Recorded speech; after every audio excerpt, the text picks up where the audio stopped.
Aren't you tired of this soy-based entertainment? Well, let the world know by ordering your SOYLO, a Soy Wars Story t-shirt, or Tico, a Soy Wars Story t-shirt. Both come in all kinds of sizes from small to 5XL. We're sure we can fit you. And thank you very much for your support of the channel. The link is below in the description. Man, it's exciting. Suddenly I'm a t-shirt merchant as well. Humble Frog, Ink, and t-shirt merchant. Thanks, guys.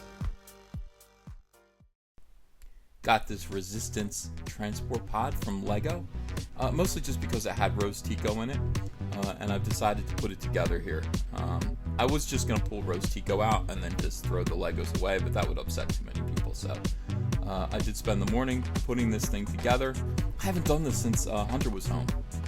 What is this thing anyway? This doesn't look like anything out of Star Wars. It doesn't look like anything out of Star Wars. It's a Lego just makes stuff up at this point, don't they? Was this a real vehicle? I'll go back and look. But anyway, yeah, there it is. Not too bad. Rose Tico looks good sitting there. You look good, Rose. You look good. Yeah, I got another Lego set to build after this. I got a set that depicts the disgrace and humiliation of Luke Skywalker, so I'm going to build that for you guys as well. But I thought this would make an interesting intro into today's video, which is about the disgrace of Han Solo. SOYLO, a Soy Wars story. Let's go!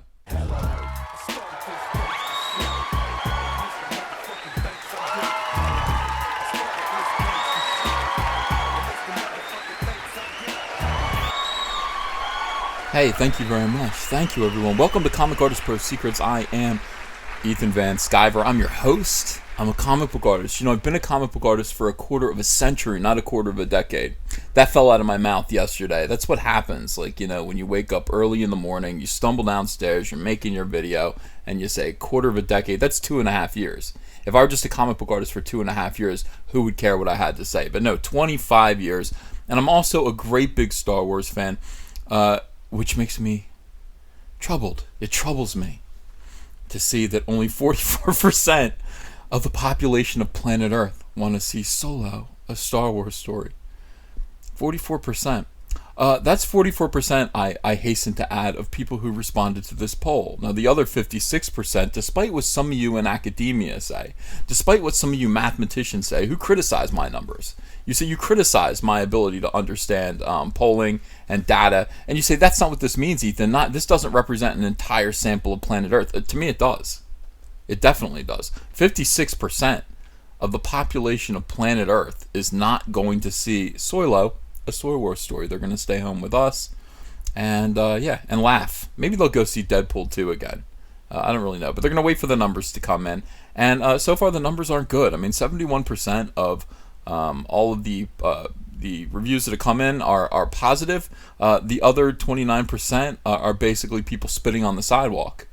Like, if you could actually write down in words the sound of people spitting on the sidewalk the way old Italian grandmothers used to, that is what the other 29% of these reviews suggest. It is sad. It is very, very sad.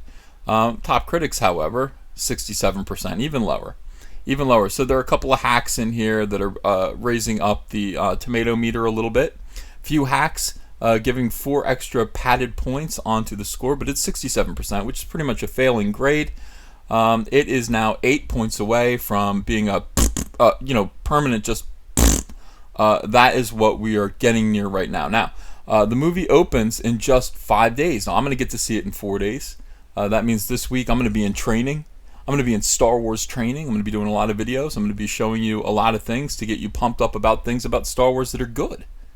I'm not here to destroy Star Wars at all. I'm here to celebrate what's good about Star Wars and condemn that which is not good. And this is not good. Disney's Star Wars has not been good. Hasn't. I mean, you can give a passable grade to Rogue One. That is fine. I do. I really love the end of Rogue One. I loved it. I love seeing Darth Vader. I mean, yeah, of course, it's a little... Darth Vader got kind of... even though he plowed through a whole army of rebel soldiers, he did kind of get shut out by a single door. That was weird. That was weird. I'm not going to argue that point, but it was still so effing cool. Carrie Fisher, digital Carrie Fisher, CGI Fisher, was nice to see. A little bit weird when she smiled. The mouth was a little bit odd. They got to get me in there. I can actually fix these things. I wouldn't let that go to screen. I would say, no. Anatomically, that's not quite right. Let me work on that a little bit, and I would make it look like something better than a cut screen from Call of Duty 2, which is kind of what it looked like to me. I could fix it up. I could do it. But they need to come to me. I'm not going to come to them. I'm busy. I'm busy making videos for you guys. Meanwhile, the shill media is howling right now over all this. Just howling. They take this very, very personally. They take the 56% of the population of planet Earth. By the way, 56% of 7.26 billion people. No, 7.62 billion people. That is a lot. That's almost 4 billion people, I would think. Is that 4 billion people? I think that's 4 billion people who are saying, no, I'm not going to go see SOYLO. And the rest of them are saying, I don't know, maybe. I mean, I'm not committing to it. I might have something to do. I might have something to do that's going to get in the way of me seeing SOYLO, a Soy Wars story. This is what we're concerned about. We're also concerned about, look at these ridiculous toys here. That's supposed to be Han Solo right there. That's supposed to be Han Solo. It looks like Mr. Peabody. They've got to stop this. They've got to stop these pops. They got to stop the pops. I am personally going to go out. I ordered a Holdo, Admiral Holdo pop from Amazon.com last night. I'm going to find out if it really does pop under my car tire. We're going to do that experiment probably on Tuesday when it arrives. I do have Amazon Prime, so these things get to my house pretty quickly. We're going to unwrap that Holdo. We're going to put her under my car tire, and we're going to see if that purple hair pops. Otherwise, why would they call them pops? Why? It's false advertising. Pop to me stands for part of the problem. I've pointed that out before, which means that POS stands for part of the solution. If somebody calls you a POS, just let them know. It just means part of the solution. Chewbacca looks cute, though. I've been looking for a Chewbacca. My wife is saying, hey, I want a Chewbacca action figure with the glasses on. He looks really, really cute. Okay, this is too cute, though. I can't do this right here. Let me see if I can zoom in on that a little bit more so you can see. That's a little too cute, and he's got a little dog snarl on his face, which is extra cute. I did see a crate of these at Walmart, and I went, I can't do it. I can't buy Pops. I can't buy Pops. Pops are a disease. If you like Pops, that's fine. But I mean, it is really weird to they all look the same. They all look virtually the same. They all come in virtually the same packaging. It's really weird and robotic. It's really like sterile and creepy. Rows and rows of Pops at these conventions. These little white square cube boxes. That just basically, and how do they get all the rights to these things anyway? They got Disney characters, they've got Marvel characters, they've got DC characters.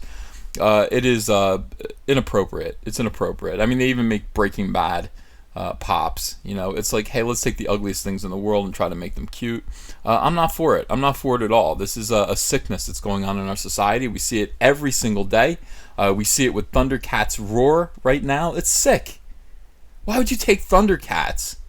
Why would you take Thundercats and then turn it into that? I mean, you've seen it, haven't you? It looks like, oh my gosh, it looks like Steven Universe, but I mean, it's just like, they're like, hey, we're gonna do this. It's gonna be funny, sure, but we're also gonna have action. I don't want to see those things in action. I don't want to see action depicted that way. Don't do it. Just don't do it. Make the whole thing that way. Now, we do have some concern. John Campea, who is the ultimate shill for Star Wars, has renounced fandom. He has thrown. He's written. I wouldn't say he's thrown a fit. Should I say thrown a fit? I wouldn't say that about John. I don't know him very well.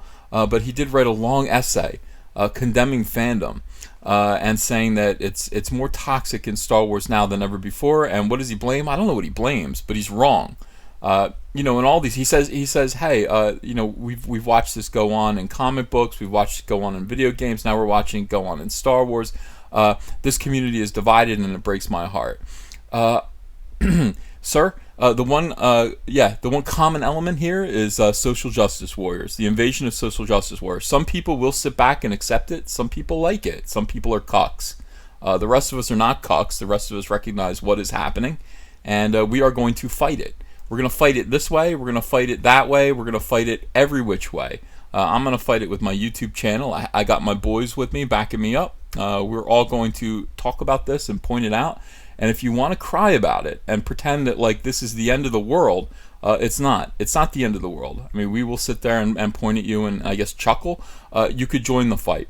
You could join the fight and protect Star Wars fandom from what is increasingly becoming clear is a perversion and a sickness within the Star Wars franchise. I mean, if you don't see the revelation that Lando Calrissian's sexuality is going to be something that is a concern, if you don't see that as a problem in somewhere, if you don't see that as slightly disturbing or a little inappropriate, then yeah, I guess Star Wars fandom is divided. I guess it is divided. This can't simultaneously be a diversion for children, entertainment for kids and some adults who have not ever left their childhood behind, as well as a breeding ground for very strange ideas about sexuality. It can't be. We can't let it be that way.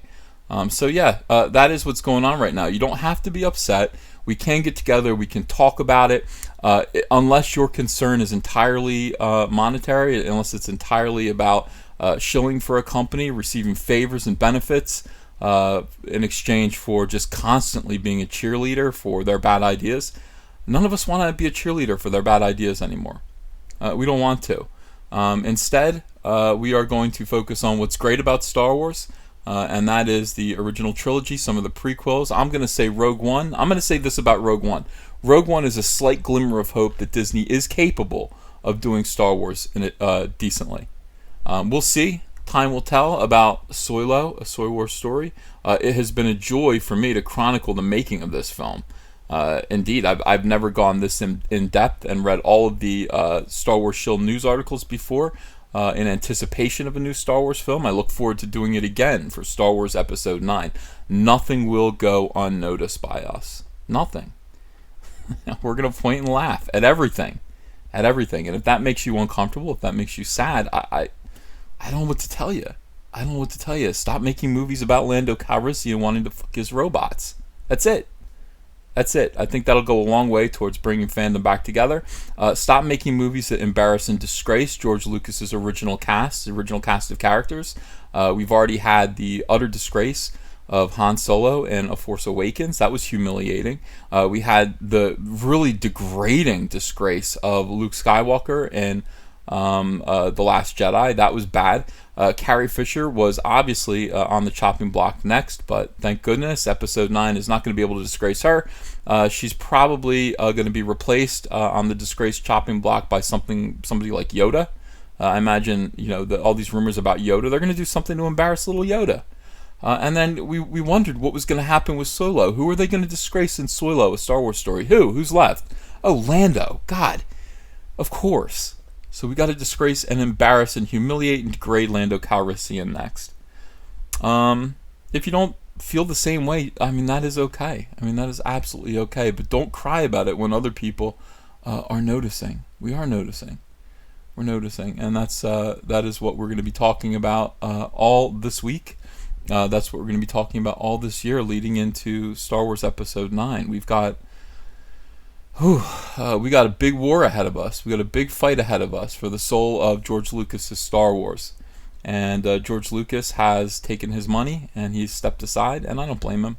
He's earned a retirement. He's done great things for movies, great things for fiction, and he has every right to just not to bow out of this. But we are his children. We are going to stand up for his characters, the ones that have meant so much to us for so long. I mean, even Harrison Ford is bowing out. Like, he sees this coming and he's just like, I don't want to have anything to do with this. You need me to go on TV and pretend like I care? I'll try. I'll try to care. I'll try to pretend to care. But he couldn't. He couldn't pretend to care. So this is where we're at. 44% want to see.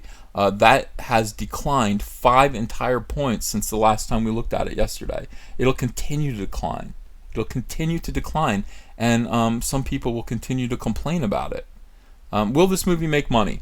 Yeah, it will. It's going to do very, very well. It's not going to do as well as I predict, which is $340 million opening weekend. That is the baseline that it needs to make. If it makes any less than that, we're in real trouble, because the opening weekend is going to be all there is.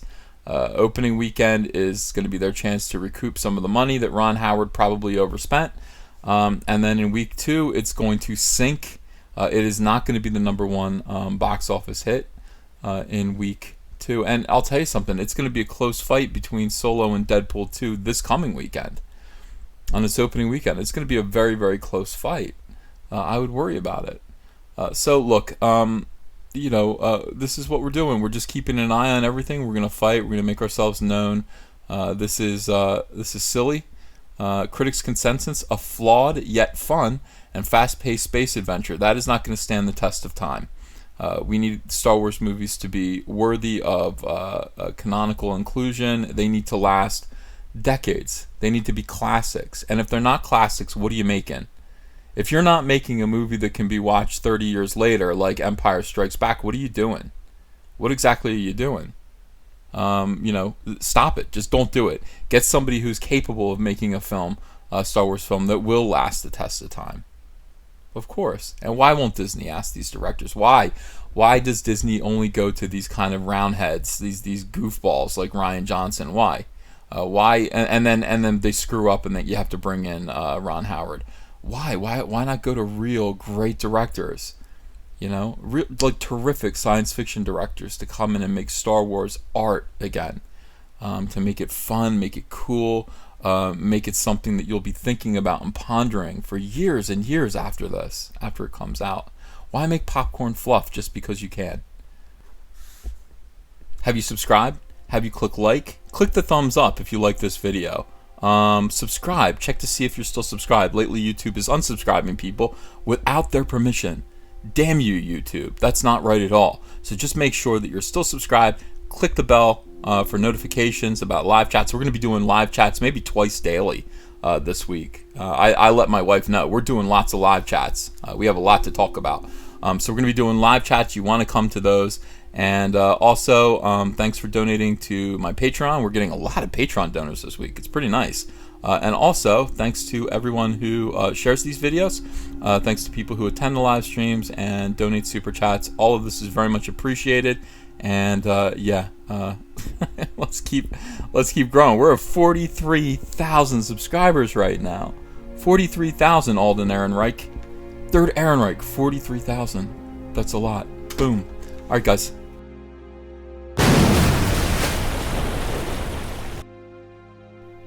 I cannot stop thanking you. I'm so grateful. Every morning I wake up and I check out my creator page on this YouTube channel, Comic Artist Pro Secrets, and I see that we've grown by at least 1,000 people every single day.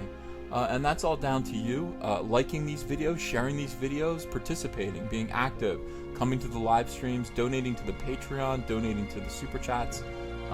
This is what fandom is. Some people are saying Star Wars fandom is dead. No, it's not. It's right here. Star Wars fandom is alive and well. We're asking for something different, and we're talking about it amongst ourselves. What do we love about Star Wars? It's all here, and I'm so happy to have you with me. Thanks, guys.